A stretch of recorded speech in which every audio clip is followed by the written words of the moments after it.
Hoy vamos a ver un tema muy interesante, que es el miedo. Pero el miedo como falta de amor.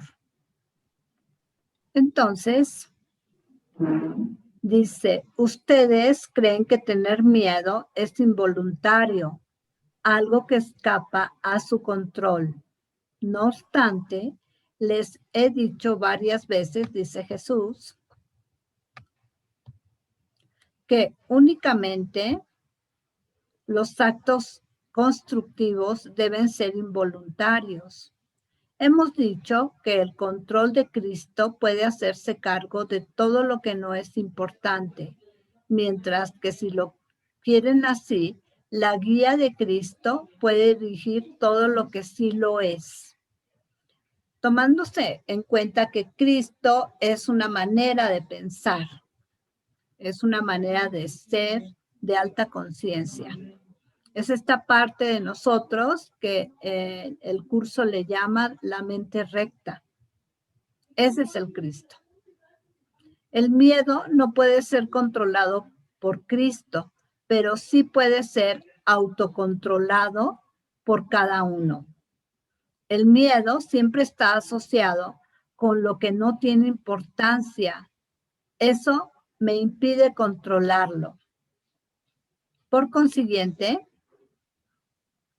corregir el miedo compete a la voluntad de ustedes, porque su presencia indica que han elevado lo que no tiene importancia a un nivel más elevado del que merece. De esa manera han traído el miedo bajo la voluntad de ustedes, donde no le corresponde estar. Esto quiere decir que se sienten responsables de eso. La confusión de niveles aquí es obvia.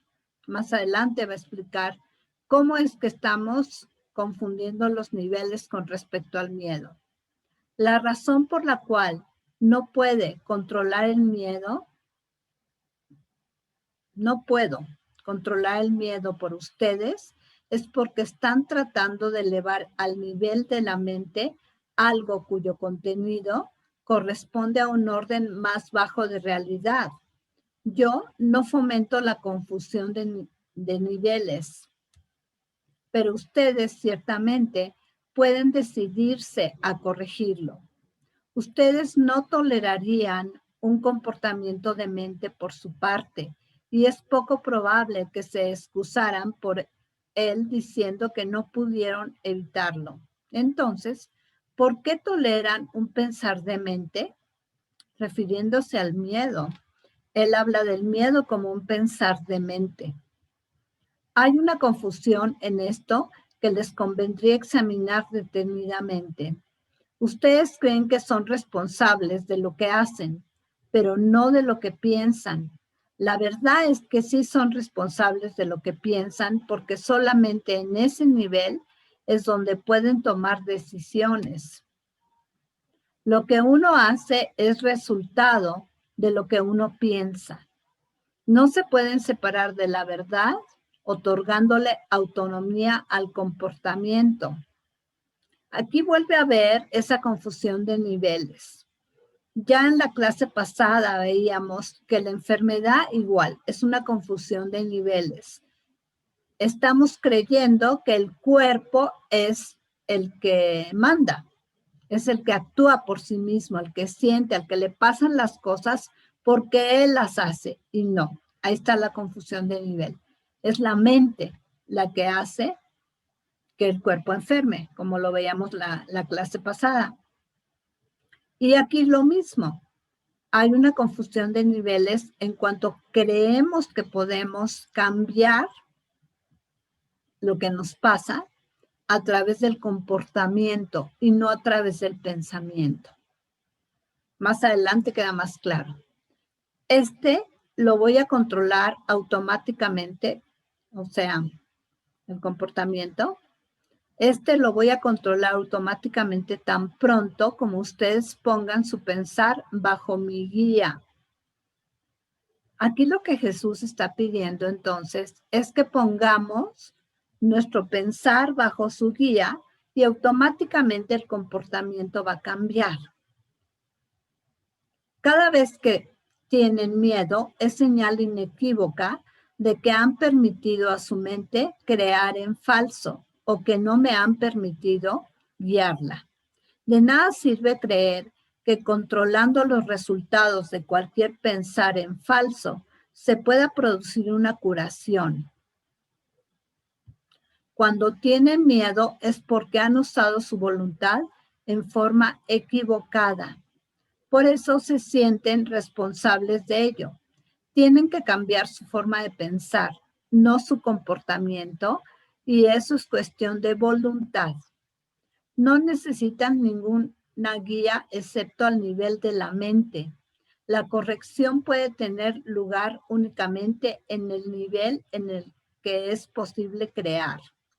Corregir no significa nada en el nivel de los síntomas, donde no puede producir resultados. Corregir su miedo es responsabilidad de ustedes. Cuando piden que se les libere del miedo, están implicando que no lo es.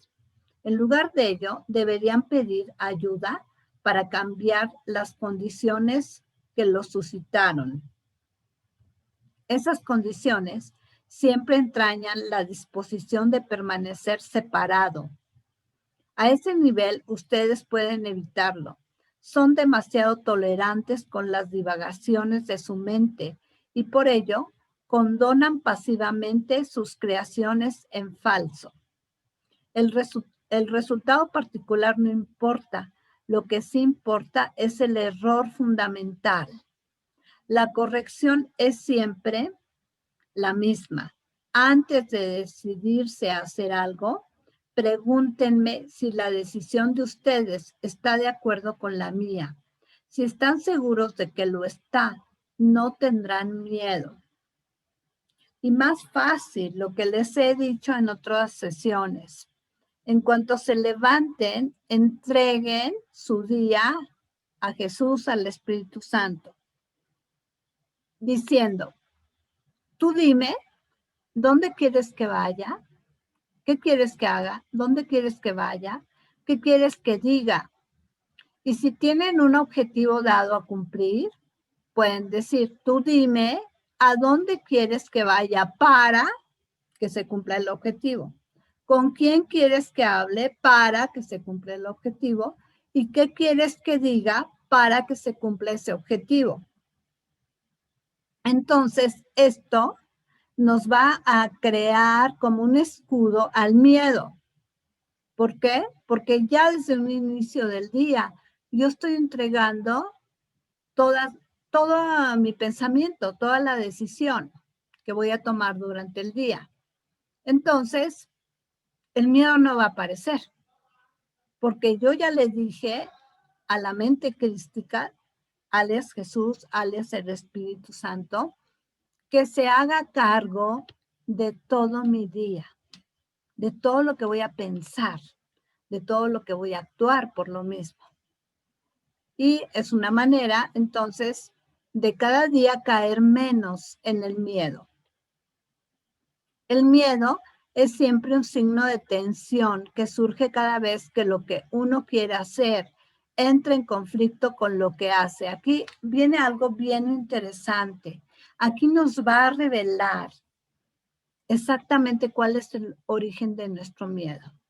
Vuelvo a leerlo. El miedo es siempre un signo de tensión que surge cada vez que lo que uno quiere hacer entra en conflicto con lo que hace.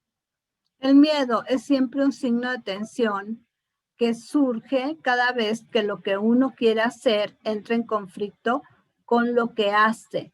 O sea, cada vez que yo quiero hacer algo y que está conflictuado con lo que hago porque no va en la misma línea, va a surgir el miedo. Ahorita lo explica más.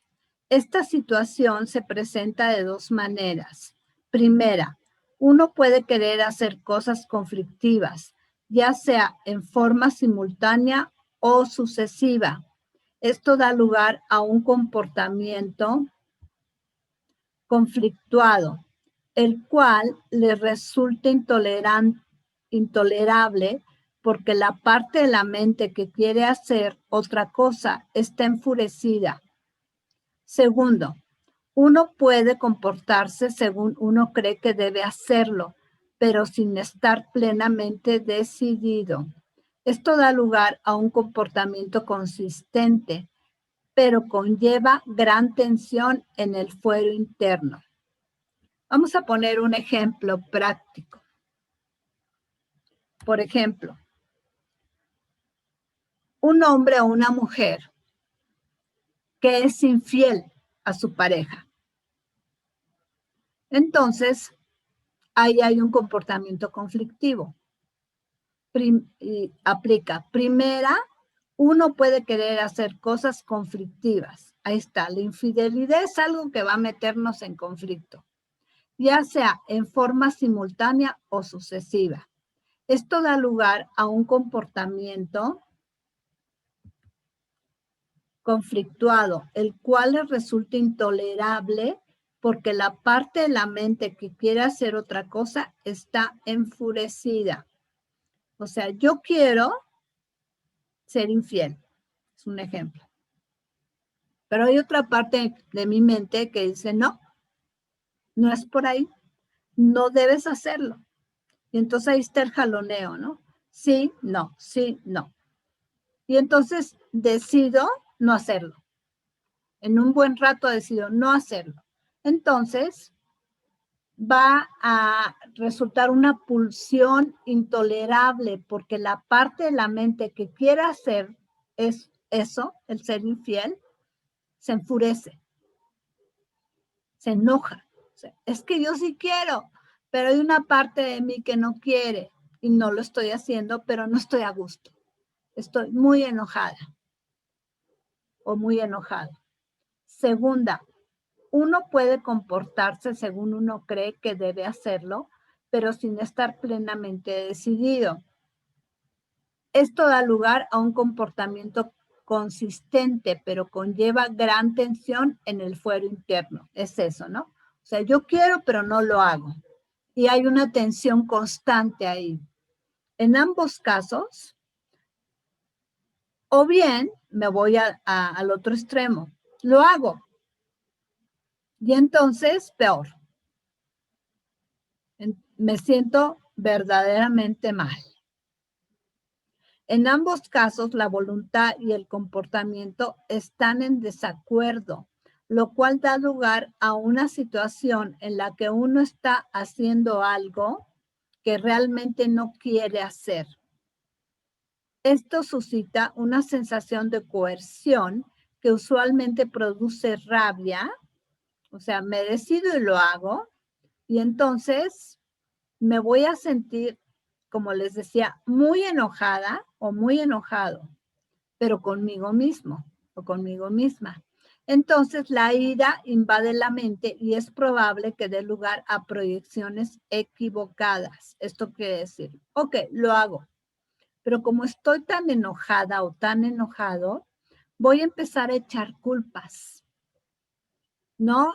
A lo mejor a la persona con la que estoy ejerciendo la infidelidad, le empiezo a culpar. No es que tú me provocaste, tú me convenciste, tú me entrampaste en pocas palabras. Y empiezo a tener disgustos con esa persona. Ahí estoy proyectando. Yo realmente con quien estoy enojada, enojado, es conmigo mismo. Es virtualmente seguro que se presente una depresión o ansiedad también.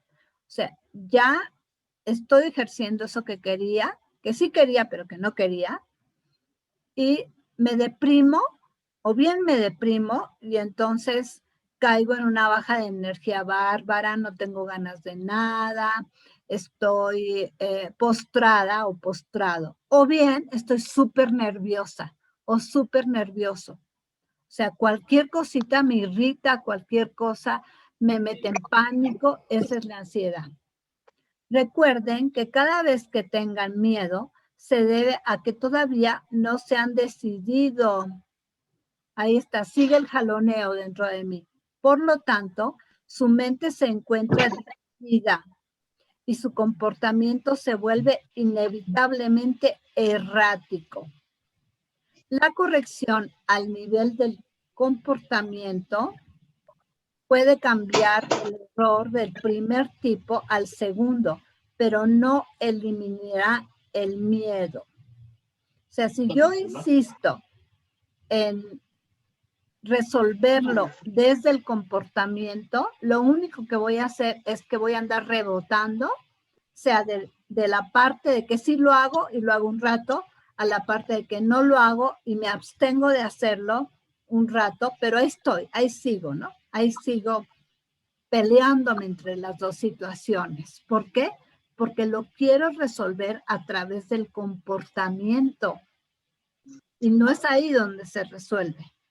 Es posible alcanzar un estado en el que ustedes pongan su voluntad bajo mi guía sin mucho esfuerzo consciente por su parte, pero eso implica patrones de comportamiento que todavía no han logrado desarrollar a un nivel digno de confianza. Dios no les puede pedir que hagan más de lo que estén dispuestos a hacer. La fuerza para hacerlo proviene de la propia voluntad indivisa de ustedes de querer hacerlo. O sea, la voluntad es la que nos va a salvar. Hacerla y sobre todo cuando la voluntad se alinea a la voluntad de Dios. Por favor, cierren sus micrófonos. Hacer la voluntad de Dios no produce ninguna tensión, una vez que reconocen que su voluntad es también la de ustedes. Cuando yo me alineo a la voluntad de Dios y actúo conforme a la voluntad de Dios, viene la paz. Dejo de sufrir. Siempre y cuando mi voluntad y la de Dios sean una. Cuando ya logro esto, cuando yo sé que la voluntad de Dios es, por ejemplo, en este ejemplo, es no ser infiel y yo me alineo a esa voluntad, tengo ya la preparación para hacerlo, entonces automáticamente actúo en pro de la voluntad de Dios y ahí se acaba el miedo, se acaba la tensión, se acaba todo lo que acabamos de leer. La lección en este caso es muy sencilla, aunque sea muy fácil pasarla por alto. Por lo tanto, voy a repetirla y les pido encarecidamente que la escuchen atentamente, dice Jesús. Solo la mente de ustedes es capaz de producir miedo. Lo hace cada vez que está conflictuada sobre lo que realmente quieren, lo cual inevitablemente produce tensión, ya que lo que quieren hacer es lo contrario de lo que hacen. Eso no puede corregirse tratando de hacerlo mejor, pero sí elevando lo que quieren. Entonces, la conclusión de todo esto, de cómo vamos a dominar el miedo, cómo vamos más bien a salirnos del miedo, es elevando mi deseo, elevando mi voluntad a la voluntad de Dios. Nada más. Pero claro que es un proceso. Si yo soy una persona que nunca he pensado cuál será la voluntad de Dios, nunca me he alineado a la voluntad de Dios, ni sé lo que es eso, estoy destinado a vivir en miedo. Porque va a haber una serie de situaciones en la vida que nos parten a la mitad. O sea, sí quiero, pero no quiero. De cosas tan sencillas como sí quiero ir a trabajar, pero no quiero. Sí quiero levantarme temprano, pero no quiero. Sí quiero, algo me vino ahorita. Algo que sé que hay que hacerlo, pero no quiero hacerlo. La teoría de la prosperidad, sobre todo que viene en un conocimiento muy antiguo, que es la Cábala, nos habla del diezmo y nos dice que si queremos ser prósperos, demos el 10% de nuestros ingresos a una obra benéfica. Entonces, ay, yo sí quiero hacerlo, pero empieza la resistencia. ¿Cómo voy a dar el 10% si apenas si me alcanza? Si tengo tantos gastos. Sí, etcétera. O sea, ahí viene toda la resistencia. Pero estoy todos los meses de, sí quiero dar mi 10% y ya sé que eso va a hacer que me vaya mejor económicamente. Sin embargo, no quiero porque creo que no me va a alcanzar, creo que voy a estar con más problemas económicos. ¿Se dan cuenta? Para la Cábala, la voluntad de Dios es que des el 10%. En el momento en que yo entiendo y estoy de acuerdo y lo hago, se acabó el conflicto y me empieza a ir mejor, obviamente. ¿Ok? Ahí ya me alinea a la voluntad de Dios, que es que dé mi 10%. Y es una ley, el que da recibe. Y en Cábala lo saben. Si yo doy, voy a recibir. Y si doy metódicamente, y más para una causa noble, eso se me va a regresar multiplicado. Y entonces me va a ir bien económicamente, me voy a relajar y voy a estar mejor cada vez. Antes había el miedo. Cuando no lo daba, había el miedo. El miedo de que no me va a alcanzar el dinero, voy a estar más apretado económicamente, me voy a complicar más desde el punto de vista económico, pero hay algo dentro de mí que sabe que lo tengo que hacer. Entonces, cuando yo me pongo a estudiar bien este principio y el origen de él, y entiendo por qué hay que hacerlo, lo hago y termina el miedo. Otro ejemplo, la manera de comer correcta. No, pues a mí me encanta comer harinas, comer carbohidratos, comer todo lo que sé que no debo de comer. Pero sé, obvio, sé que no voy a beneficiar a mi cuerpo.